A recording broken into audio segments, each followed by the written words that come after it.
Right, Matt, come on. You ready to roll? Just finishing having a wee. We're rolling. Hi, what's in it from carwow?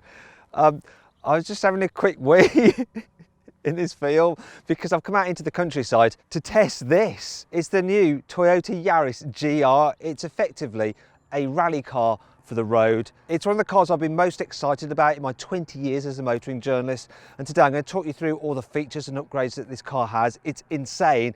And then I'm going to see what they feel like when you drive it. Do they add up to a car that is awesome on the road? Before we get into all of that, please make sure you subscribe to this channel and hit the bell icon to turn your notifications on. That way you will not miss a single upload and probably catch me going to the toilet again in future. Let's start this video by talking about the design, because you might be thinking, wait a minute, Matt, isn't the Toyota Yaris a 5-door only? Well, yes, the normal one is, but Toyota's built a 3-door version specifically due to homologation rules to go rallying.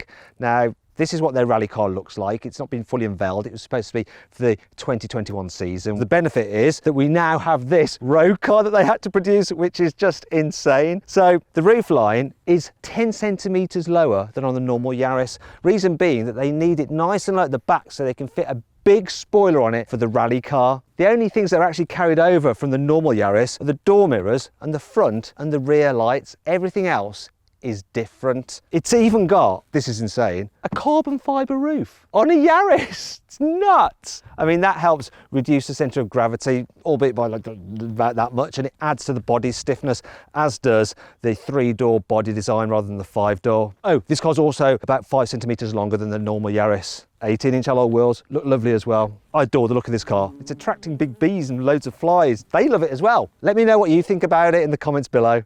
Here at the front, the GR Yaris is just way more aggressive than the normal Yaris. It's got a massive grille and it's the same shape as the radiator, so it aids cooling. Also, this is supposed to provide a little bit of downforce when you're going high speeds. That's what Toyota says anyway.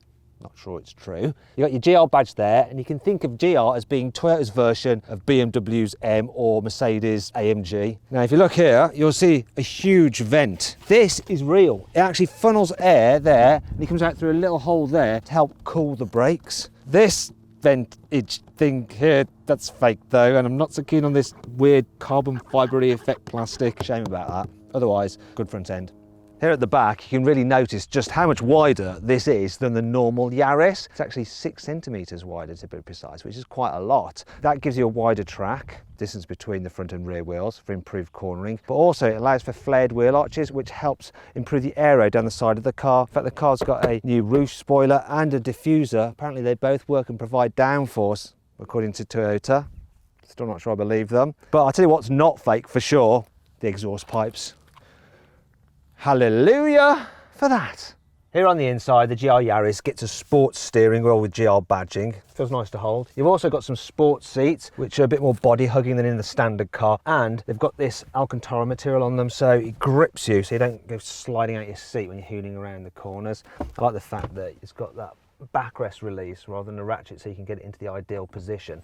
My only minor complaint is the fact that I wish that this seat would just go a little bit lower. This being a sporty car, I like to go as low as possible. You've also got some sporty aluminium pedals and a leather gear selector with some red stitching.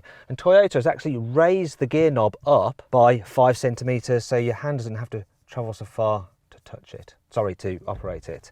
Then you've got another knob here, which I'll talk about a bit later. Then here on the centre console, you've got some special buttons. There's one which does your auto blip feature for when you're changing down a gear. And there's one for the stability control, which allows you to turn it off in a Yaris. Then there's this little plaque here, which says, developed for the FIA World Rally Championship, just in case you forgot. Then there's the dials, which are a bit different than in the normal Yaris. They're just normal analog dials, and they've got white numbers, red needles. These dials do look a little bit too basic for my liking. You've also got a little digital screen between them with some extra GR sport gauges. So you've got one for your turbo boost, another for your 4-wheel drive torque distribution. Some of the features include GR Yaris floor mats, wow, and a GR start-stop button. This car comes with quite a decent amount of standard kit. So you've got dual zone climate control, you've also got a reversing camera, though it's a little bit washed out. There's keyless entry, and you get Apple CarPlay and Android Auto for the infotainment system. So it doesn't really matter that it doesn't get satellite navigation as standard, because you're just going to use Google Maps anyway. Let's move on to the more technical aspects of this car, starting with the most important one of all, the engine. So it's underneath this rather snazzy looking engine cover with GR badging and some red accents. The actual engine itself doesn't look anywhere near as interesting, so I'll keep it covered then. So it's a 1.6 litre 3-cylinder turbo petrol, and apparently it's the most powerful 3-cylinder turbo petrol currently on sale, because it puts out 261 horsepower and 360 newton meters of torque. Right, I'm going to see how quick this car is from 0 to 60 using my specialist timing gear. So I'm going to launch it. Stability off.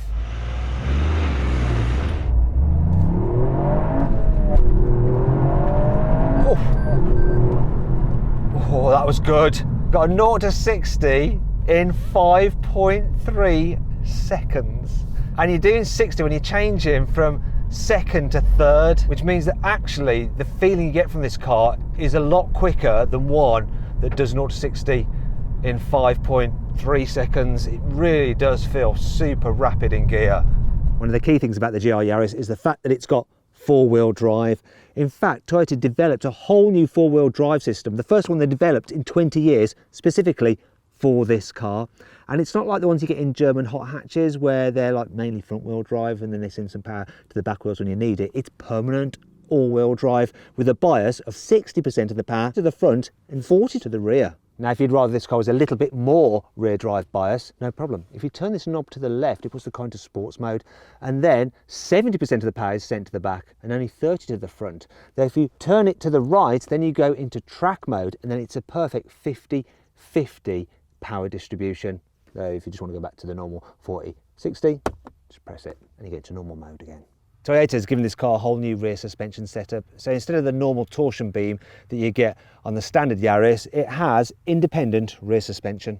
You get some seriously upgraded brakes on this car. Front discs are 356 millimeters in diameter. That's bigger than on the Supra. They're gripped by 4 piston calipers. At the back, you've got 297 millimeter discs gripped by 2 piston calipers. Also, you get Michelin Pilot Sport 4S tyres as standard. The steering has been tuned precisely for this car to make it more responsive and more precise. Also, it uses an aluminium column to help save weight. You get load stiffened sport suspension over a normal Yaris, but if you pay an extra £3,500, you can upgrade to the circuit pack. And then the suspension is tuned further still to make it a tad stiffer, and you also get slightly beefier anti-roll bars at the front and the back. You also get upgraded forged alloy wheels, which save a total of 10 kilograms in weight, plus the brake calipers are then painted red. The big news though is that pack includes a front and a rear Torsen limited slip differential for even better corner exiting traction. Now that brings me on to the price. The GR Yaris starts from just under £30,000, but you're going to want that circuit pack, so you're talking £33,500, which seems like quite a lot for a Yaris. But if you get on finance, put down 25%, try to do 0% finance on it, it comes in at under 300 quid a month, which means that actually it's quite affordable. It's more affordable on finance than quite a lot of other cars, because it should hold its value well, because only 25,000 will ever be made worldwide. There is one problem though. While they have made this car for homologation purposes, so you go, this is basically a rally car for the road, they may never ever run the rally version of this. And that brings me on to 5 annoying things about the GR Yaris. Because of that sloping roof line, headspace in the back, look, it's horrible. Plus, it's a strict 2-seater here in the rear. The central seat is now just a kind of tray. If you want a high-performance Japanese hatchback that can carry people in the back in comfort, click on the pop-out banner up there to watch my in-depth review of the Honda Civic Type R. Also, another problem with this car being 3-door only, to get in and out, you have to do this kind of palaver. Excuse me while I just extract myself from the vehicle. For such an aggressive looking hot hatch, this car has such a puny sounding comical horn. I mean, just listen to this. A normal Yaris's boot capacity is 286 litres, and there's some space underneath here. But because of all the 4-wheel drive gubbins, as it's technically known, there's less space in this, 174 litres. So that's quite a bit less than a Ford Fiesta ST. you're not going to be able to carry much in this really. For just over £2,000, you can get something called the Convenience Pack. It includes parking sensors, an upgraded JBL stereo, inbuilt satellite navigation for the infotainment system, rear cross traffic alert, blind spot monitoring, and even a heads-up display. Seems like pretty good value. The only problem is that for reasons in the UK and the rest of Europe, you can't have that pack and the circuit pack as well. It's one or the other. Thanks to emissions regulations, this car's exhaust doesn't sound particularly good. Listen. Now, Toyota tries to get around that by pumping exhaust noises through the car's stereo to make it a bit more atmospheric, but I just don't like it when manufacturers do that. It's not all negative though. Here's 5 good things about this car. Check this out. Frameless windows like on some expensive sports car. Apparently that's because it helps make the whole body stiffer. Toyota has changed the car's pedals as well as just making them aluminium. The throttle pedal is slightly bigger and it's got a new bushing for improved feel. The brake pedal has this little sidewall to stop your foot slipping underneath it, and the clutch pedal is made heavier, once again, for improved feel. Toyota has used 260 more spot welds and an extra 15 metres worth of adhesive when constructing this car's body compared to the normal Yaris to help make it more rigid. I'm just going to test that now. Ugh. Yeah, it's bolt off. Ow. The GR Yaris's bonnet, doors and tailgate are made out of aluminium instead of steel. Also, the bumper is constructed from a lightweight polymer, which is 38% lighter than a standard bumper, though it is quite flexy, look at that. Still, overall, you save 24 kilograms over the standard Yaris. In fact, this car weighs in at 1,280 kilos, which is not bad for a four-wheel drive hot hatch. Not only does this car have a manual gearbox, in fact you can't get an automatic, it has a good old-fashioned manual handbrake. And when you actually pull it up and engage the brake, it automatically decouples the four-wheel drive system. That's right, Toyota are actively encouraging you to do handbrake turns in this car. All right, let's talk about what this little GR Yaris is like to drive. Well, I have to say, this is a truly awesome car. The controls, they have so much feel, the steering, the gear shift. I mean, the gear shift is just a delight. I love changing gear in this car. It's so mechanical feeling. The pedals, they're nicely placed so you can heel and toe, but if you don't want to do that, then you just use that auto blip feature and it'll do it for you. But I want to be involved. I want to heel and toe. This car is all about the driving experience. And yet the suspension is firm, but it's not terrible. It's actually quite a well-resolved suspension system. I'm going to actually switch this dial, the four-wheel drive system, put it into rear drive bias. So it's 70% to the rear, and you do notice it. I didn't think you would, but you can feel that the car's been pushed more through a turn rather than pulled. And I thought that'd be the way I'd drive it. But no. The best is track mode, and I know I'm on the road, but I don't care, because track mode, this thing just goes rabid. The way it just hooks up and hauls you out of turns, I mean, it really is epic. It really helps that the steering, it's just so sharp and direct, and the brakes, they are so nice. The feel through the pedal is exceptional. This car is all about the feel. It's the kind of thing that you just want to go out and take a drive in of the weekend, and I don't do that much anymore because I just don't have time, but if I had one of these, I would. This engine's crazy. You do have to spin it. It's not punchy dead low down. It really comes on song above 3,000 RPM, and then it just races to the red line. It doesn't run out of puff. It reminds me of Mitsubishi Evo 6 Tommy Mäkinen, which isn't too surprising when you think that Tommy Mäkinen is in charge of the GR Racing WRC team. And you can feel his spirit, you can feel that kind of thing in this car. It's absolutely awesome. Finally, let's see what this car is like to drive on the motorway, because you can use it as a daily driver, and I'll tell you what, it's got one feature that you don't get as standard on much more expensive German cars, and I didn't have on my Mercedes A45 AMG, and I really missed, and that's automatic cruise control. This has it as standard, so I'm just going to put it on now, set the speed, and I can use the radar control to keep me a safe distance from the car in front. It's also got lane keeping assist. It will actually keep me central in the lane. Can't believe it's got that! My only complaints about this car when driving on the motorway at speed is that you get quite a bit of wind whistle from around the door mirror and a bit of tyre noise just echoing through the cabin. Other than that, it's fine. Do you know what? There's been a few cars that have really stood out in my time as a motoring journalist that I absolutely just fell in love with right from the get-go. One was the BMW 1M Coupe. Oh, just amazing car. However, it was a little bit spiky and scary on the limit. Another one was the Toyota GT86. Brilliant, pure sports car. Unfortunately, it's just a bit underpowered.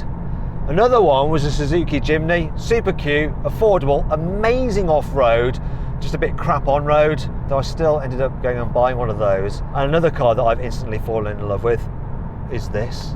It's amazing, I absolutely adore it. And it doesn't seem to have any serious compromises like those other cars I've just mentioned. So I'm really, really worried that I might actually end up buying one. The question is, should I sell my Porsche 996 to fund a Toyota GR Yaris? That's the question. Let me know what you think in the comments.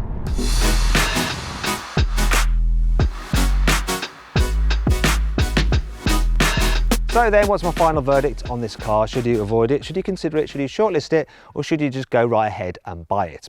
Well, if you want a hot hatch as a daily driver, and basically to just cruise around in and look posh in, so no, avoid it. However, if you want a pure driver's car that's absolutely brilliant and very unique in this day and age, go right ahead and buy it. In fact, I'm really tempted to go right ahead and buy it myself. I'm not going to end up with another car, am I? I'm really worried I'm going to end up with another car. I've already got too many. Look at that. It's so good. I love it. I love you. I do. I've fallen in love with you already. I wish I hadn't, but I have. I really shouldn't talk to cars. It's just weird.